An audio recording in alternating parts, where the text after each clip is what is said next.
Bueno, buen día, Antonio. ¿Cómo estás? Buenos días. Muy bien. ¿Cómo estás, Claudio? Muchas gracias, en principio, por aceptar hacer esta entrevista de nuestra investigación.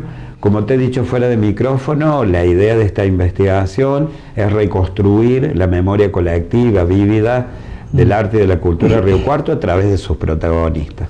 En el caso particular tuyo, por la referencia que significa tu figura como escritor aquí en la ciudad de Río Cuarto, como gestor cultural, además, y un montón de otras cosas más, y particularmente por las características de tu historia, ¿no? Vos en el año 1975 te tuviste que exiliar, primero al invierno parisino, después a Barcelona, entonces ahí hay toda una historia, ¿no? de transición que pasó por tu cuerpo, por tu actividad creativa, nunca dejaste de escribir.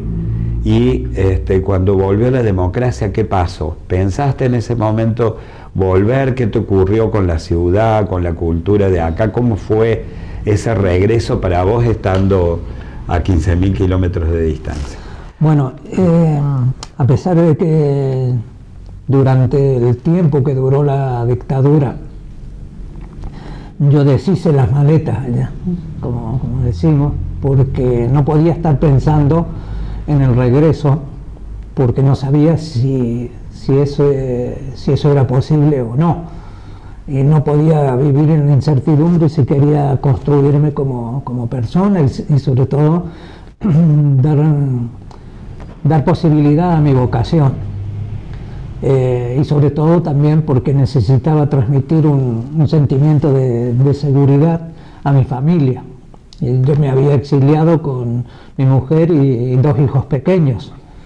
Al cabo de 4 años tuve el tercero allá, de modo que establecía una suerte de raíces, tendía una suerte de raíces con aquel nuevo territorio que me tocaba vivir, pero también iba sintiendo dentro de mí un proceso de aculturación al que me negaba, y un proceso que afectaba a la lengua.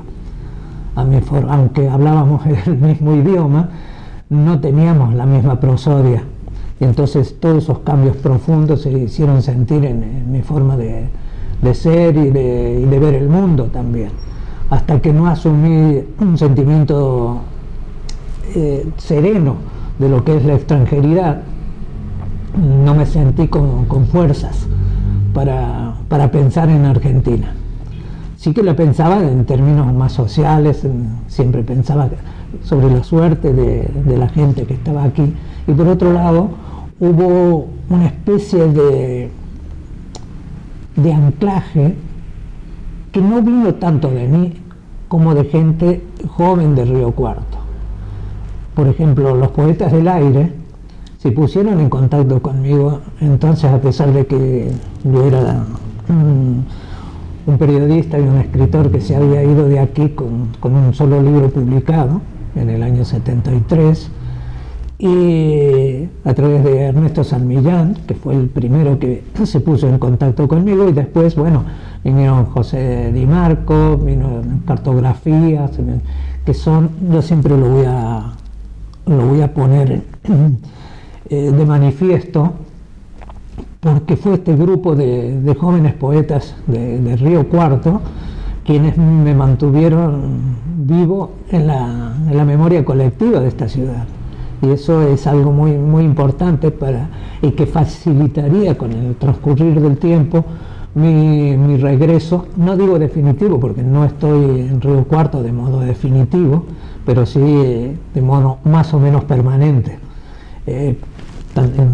teniendo una doble residencia, porque allá siguen mis hijos. Bueno, ya como digo en un poema, soy un árbol de doble sombra, y cuando hubo un momento antes de que llegara la democracia que estuve a punto de volver, pero no de una forma voluntaria.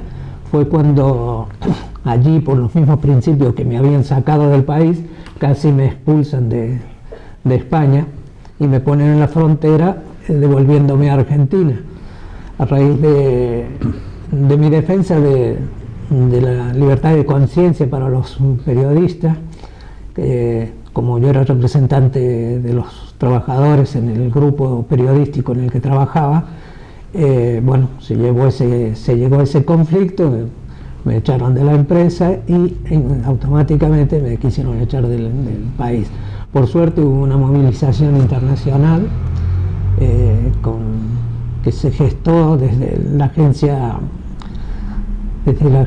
de Carmen Balseir y también de RBA, que en ese momento no era una editorial, sino era una empresa de servicios editoriales para las cuales yo colaboraba también. Eso hubiera sido un regreso trágico. Cuando se produce la caída de la dictadura, después de la Guerra de las Malvinas, tengo la oportunidad de volver, y de hecho empiezo a regresar con un cierto espaciamiento porque las condiciones económicas en ese tiempo y de comunicación no eran de las que existen ahora, que ahora es mucho más fácil viajar. Hasta que en ese proceso de regresos paulatinos para ver a mi familia y a mis amigos, esa era mi patria. Bien, mientras tanto sí que tenía contacto con la gente de aquí, de la cultura de aquí, pero fundamentalmente con esta gente joven, que fueron ellos, precisamente Diego Formía, quien organizó una conferencia, una de las primeras veces que regresé, organizó una conferencia en los Altos del Teatro, bajo el título de La Palabra Desterrada, en la que presentó Julio Girard. Y bueno, fue una cosa muy, muy emocionante porque fue mi primer contacto como hombre de la cultura, como escritor, que yo hacía. Ni siquiera había publicado entonces todo lo que vendría después, ni siquiera había publicado mi primera novela en España. Bueno, y con los escritores de tu generación, ¿seguiste manteniendo contacto, aparte de este grupo de jóvenes que te dio la oportunidad de volver a reincorporarte a la cultura de Río Cuarto? Porque vos te fuiste desterrado, digamos, pero ya había un grupo de base que sí habían construido toda una movida cultural y muy importante. Bueno, allí estaban, empezando por don Juan Filloy, Bustamante, don Carlos Mastrañero, Miguel Ángel Solivella, Juan Floriani, bueno, y había muchos otros, Martorell, toda esta gente con la que tenía fuertes vínculos, especialmente con Osvaldo Guevara, sobre todo Osvaldo Guevara y don Juan Filloy fueron en cierto modo mis padrinos cuando yo empezaba, porque la diferencia generacional que había entre ellos y yo era muy grande, y entre medio no había nadie. Bueno, sí que había algunos jóvenes, pero para ellos, en su concepción de la literatura, no había ninguno tan prometedor como, y no es jactancia, simplemente que ellos me veían así, yo no estaba tan seguro.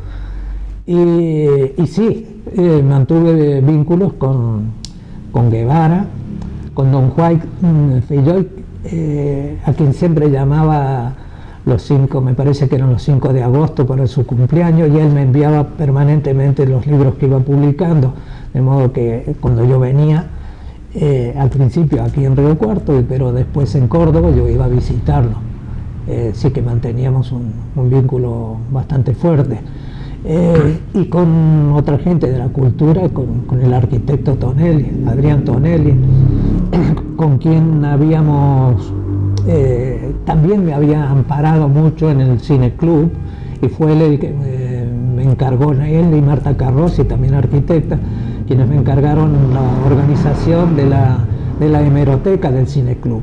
Y de hecho, en ese movimiento que yo iba haciendo, iba participando, en la forma que me iban acogiendo, me permitió también establecer una formación en mi carrera literaria, periodística, porque fue a través de las lecturas de los talleres del cinema que yo pude escribir, haciéndolas pasar por gacetillas del Cine Club, unas pequeñas historias de la Nouvelle Vague, y fue ese el punto de arranque para que Carlos Fabre, que era vicedirector del diario La Calle, me llamara y me ofrecieron trabajar en el diario de La Calle como corrector de pruebas, porque él pensaba que yo podía ser periodista, pero me dijo, no vas a empezar en la redacción, vas a empezar en el taller, y de modo que eso también fue una semilla para que yo estableciera un contacto muy vivo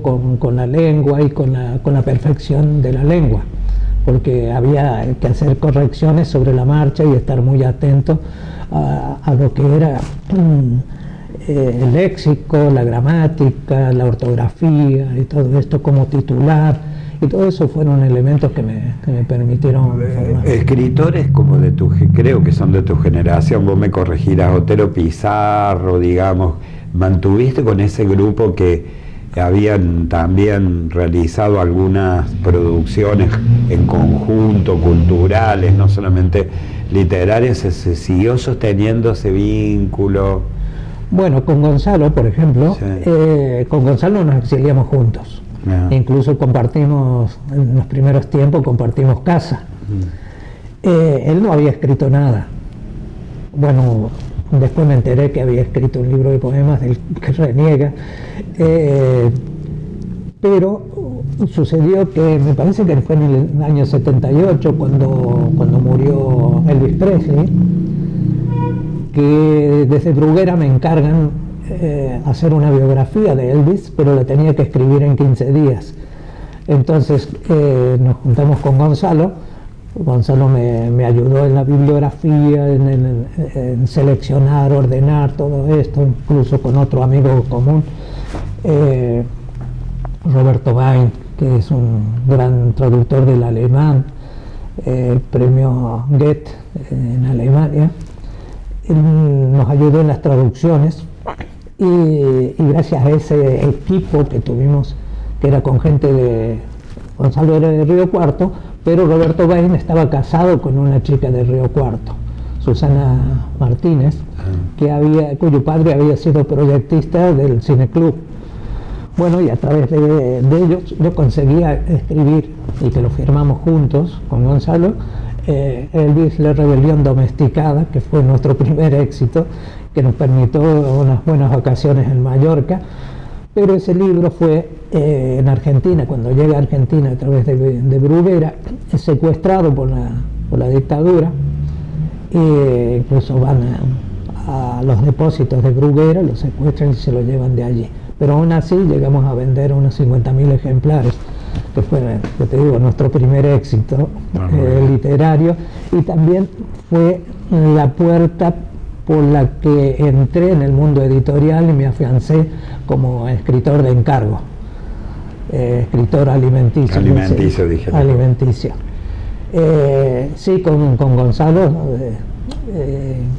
mantuvimos esa relación y todavía la mantenemos, pero él se ha dedicado a la literatura, siempre la tuvo, pero dedicarse de una manera más efectiva ha sido tardío. Él no siguió, él siguió su carrera como abogado, como profesional, y tiene la literatura como otra parte de satisfacer su vocación. Su vocación. Cuando vos comenzaste a regresar, ¿podrías decir un año, una fecha en la que vos sentís que era un regreso más efectivo, que vos te querías sentir integrado a la sociedad de Río Cuarto, a la actividad cultural, artística? Podemos decir, bueno, fue en esta década, en estos años que yo sentí ya como esa necesidad y esas ganas, esa motivación por comenzar, que dijiste, bueno, me gustaría ya volver. Y sí, eso fue después de los años 90. Al principio venía a ver de una manera casi clandestina a ver a mi familia, porque había, al principio de todo, había mucho temor todavía, y no era algo fluido.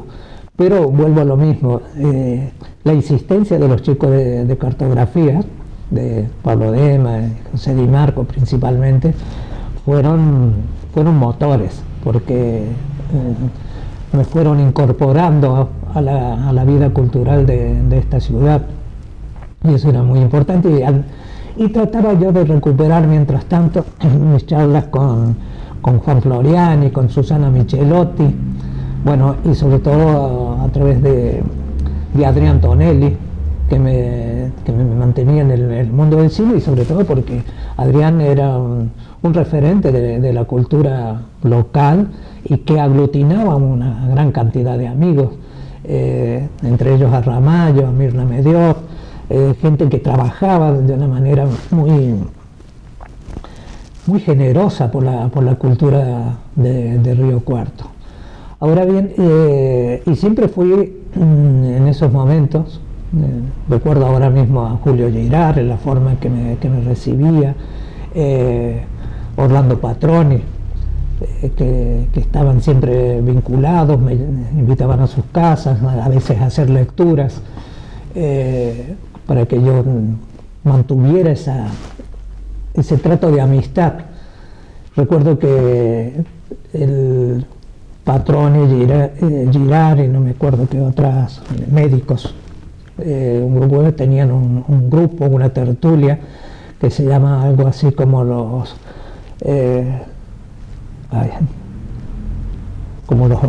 viejos de la cultura, algo así, y entonces hacían una comida y cada vez que yo venía me invitaban a esas comidas y tenía que leer algo para ellos.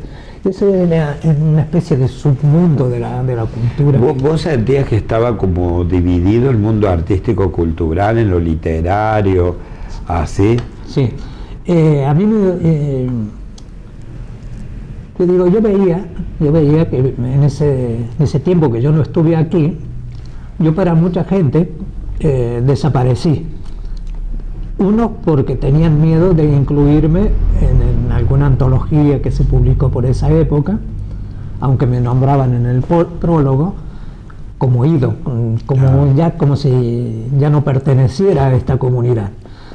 Y después me voy enterando, a través de amigos, que se van produciendo, se inicia un proceso de fragmentación que ahora sabemos que es general, pero que se dan por ejemplo, en la SADE, donde yo había tenido un vínculo muy intenso, muy fuerte, ve que se empieza a disgregar la SADE y se crea otra asociación de escritores, NACER, y después, cuando yo empiezo a venir con cierta frecuencia, veo las tensiones entre ellos por captarme, uno por un lado, otro por otro.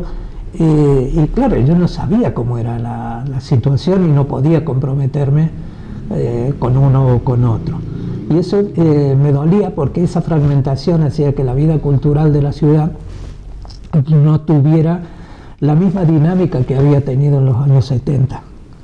Y ahora lo que veo, y que se ha ido agravando desde la llegada de la democracia, es que hay una gran fragmentación.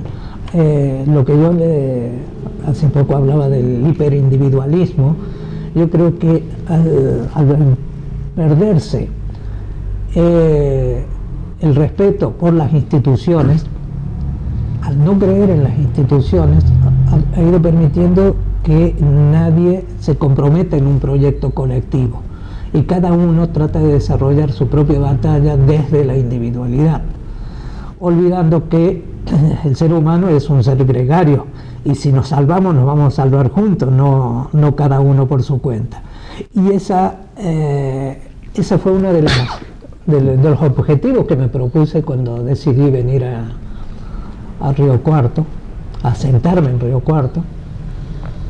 Fue tratar de crear lazos bueno, tú lo sabes, crear lazos de comunión, entre otros, tratar de armonizar, y sigo empeñado en eso.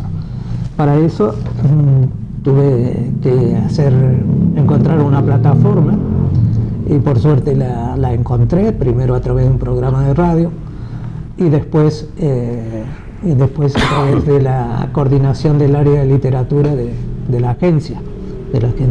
Eso me ha permitido crear canales que todavía no se hacen totalmente efectivos, pero es mi objetivo tratar de armonizar. De lograr eso. Sí. ¿Y cómo ha sido el proceso para vos, ¿no? ¿Cómo lo has percibido de la producción literaria, las diferencias que evidentemente en el paso del tiempo siempre las hay, sí, se cambian, ¿no? Pero las más notables y que han estado vinculados con el paso del tiempo y con ciertos procesos históricos entre aquella literatura de la vuelta de la democracia a la literatura hoy? Bueno, en una antología de poesía argentina contemporánea que hicimos con José de Marco, nos procuramos dar una visión federal de lo que era la poesía. Pero al margen de eso, en el prólogo ya marcamos uno de estos elementos, que es que la dictadura, al aniquilar una o dos generaciones, creó un vacío tan profundo, un abismo tan profundo, que rompió los vínculos de las nuevas generaciones con las anteriores generaciones. Yo me siento un superviviente y casi obligado a ejercer de eslabón entre la tradición, con la ayuda de gente como José, como tú, como otros, que sabemos que estamos con esa idea, es decir, nos reconocemos en la tradición. Pero en la nueva literatura argentina que yo iba percibiendo a través de antologías que me llegaban, notaba ese vacío, ese vínculo con esa fractura, ¿no? Esa fractura, y que establecía un tipo de discurso que lo acercaba más a lo que eran las necesidades de la industria editorial, no digo de la cultura editorial, de la cultura, sino las necesidades editoriales. Se escribía y se escribe hasta el día de hoy de un modo más dialógico, más testimonial, más tirando hacia la crónica. Por eso la literatura que hoy vemos en Argentina y en el resto de Occidente es una literatura muy superficial. Se perdió ese vínculo. Y yo no te digo con los Borges, con los Mayer, con Hernández, con toda nuestra tradición. Hay como un arranque nuevo a partir de cadenas rotas. Y eso es lo que noto porque en ese sentido es necesario establecer un nuevo vínculo, una relectura.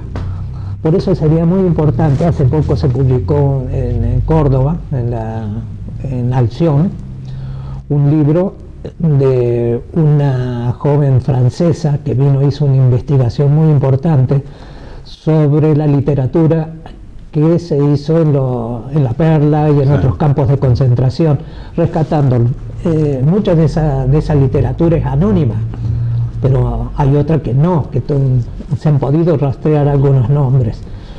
Es decir, rescatar eso es muy importante, no solo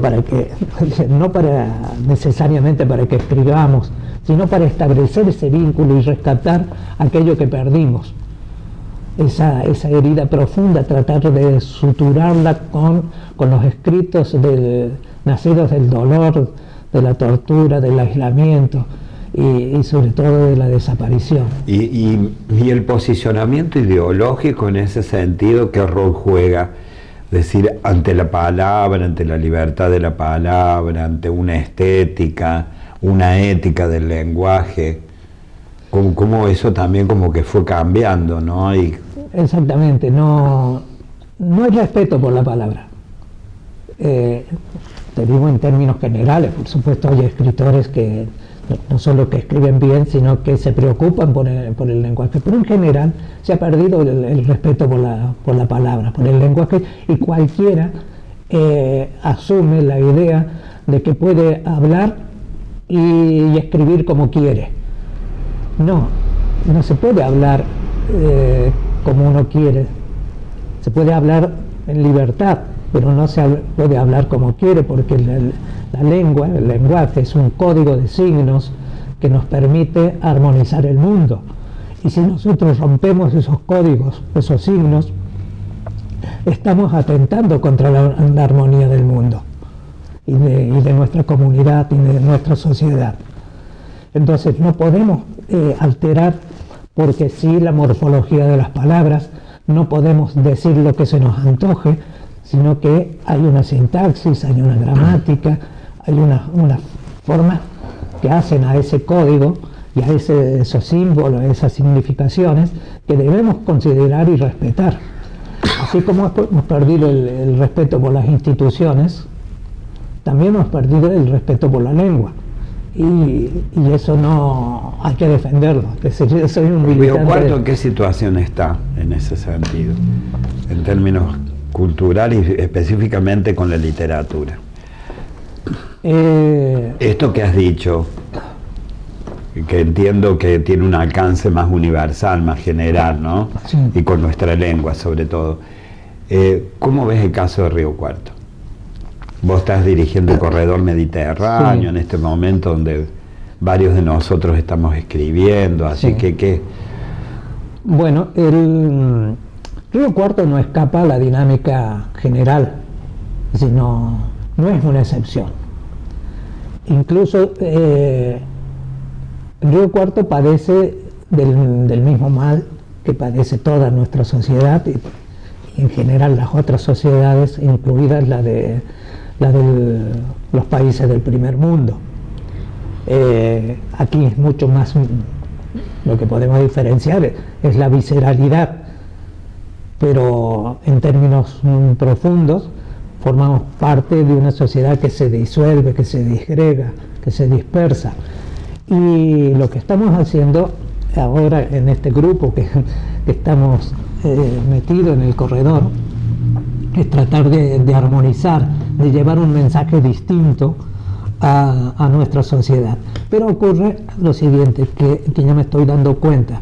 El Río Cuarto, salvo en un pequeño núcleo, no tiene eco. Incluso no hay, salvo ese pequeño grupo, no hay una respuesta. Una respuesta que sí tengo en otras partes del país, en Córdoba, por ejemplo, en Buenos Aires, en Tucumán y en España. El corredor ahora es más importante en España que aquí.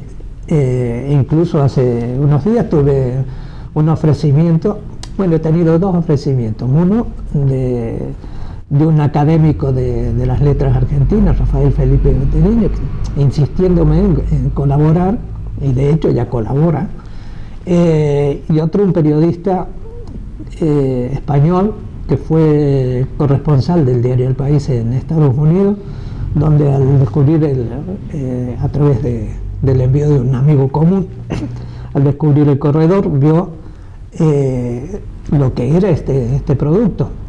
Entonces se ofrece él, y cuando le dije me gustaría, pero no puedo porque no se pagan las colaboraciones, no hay dinero para esto, me dijo que no le importaba.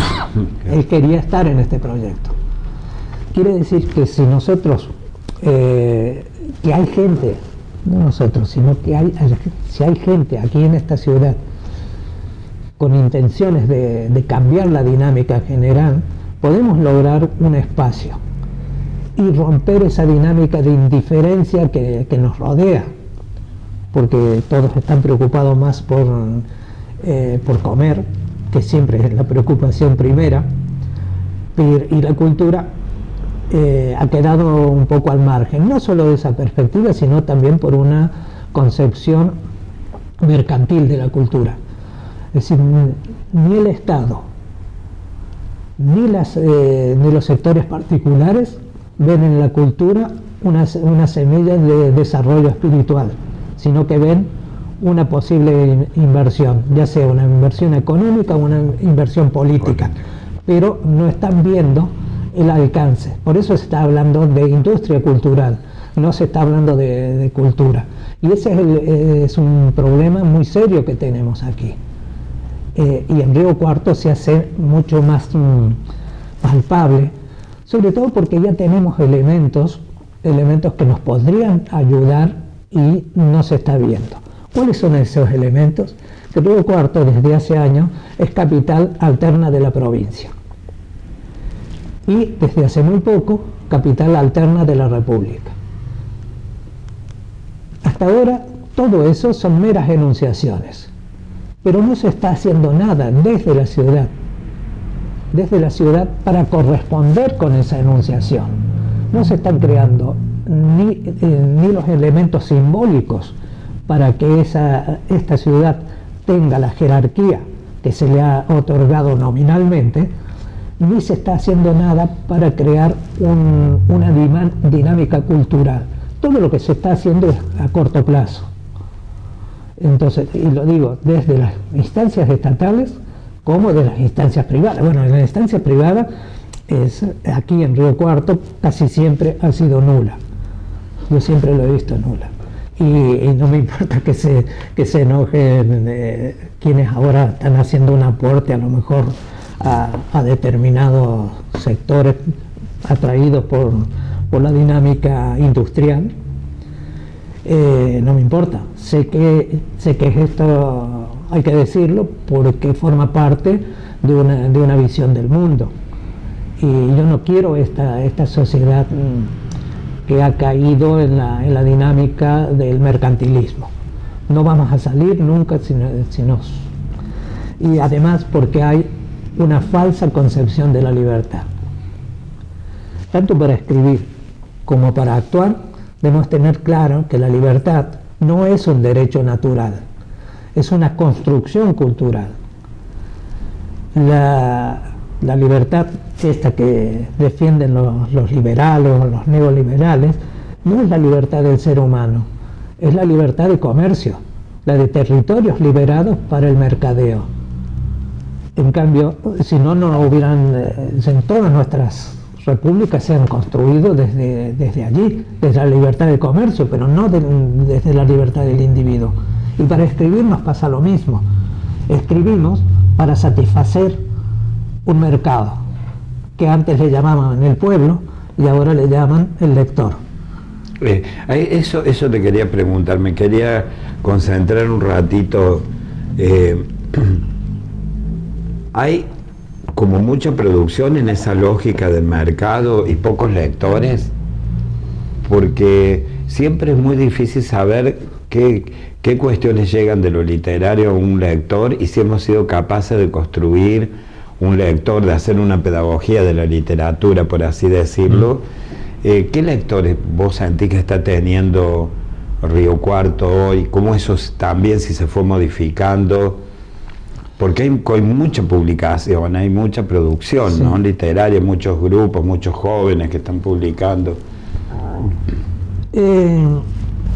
No escapa a la concepción general. El lector en realidad no es un lector. Lo que ahora se entiende por lector no es un lector, es un consumidor de libros.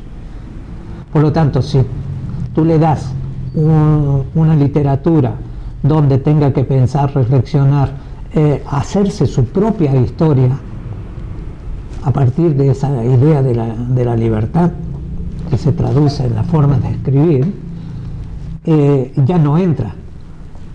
Lo que quiere consumir son historias que le satisfagan su entretenimiento, su placer fugaz. Es lectura que así como le entra, le sale.